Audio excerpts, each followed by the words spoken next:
Bonjour, eh bien, nous nous retrouvons ce matin à l'école Jules Guéville pour le 3e petit déjeuner de la semaine. Après le déjeuner anglais, le déjeuner allemand, eh bien, nous avons le déjeuner français ce matin. Donc j'ai testé pour vous à l'école ce matin le petit déjeuner, donc avec Marianne qui est en CM2.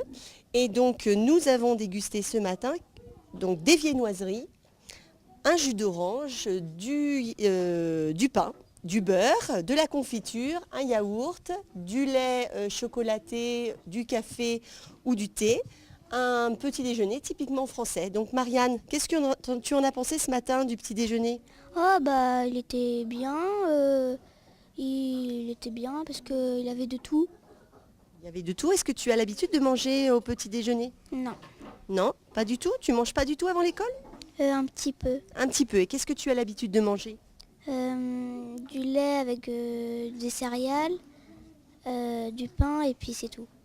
D'accord, mais c'est déjà pas mal déjà pour un petit déjeuner. Donc c'est important le petit déjeuner le matin avant de partir à l'école pour être en forme.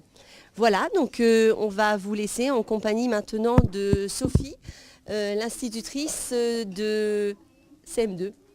Non, pardon, CP. Oui, bonjour, donc je m'appelle Sophie Heut, je suis professeure des écoles en classe de CP-CE1 et là ce matin nous prenons un petit déjeuner français avec les élèves.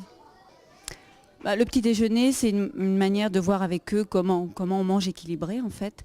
Et donc en classe, avant la journée d'aujourd'hui, on a revu les familles d'aliments et qu'est-ce qu'il était nécessaire de prendre pour un petit déjeuner équilibré pour être en bonne santé.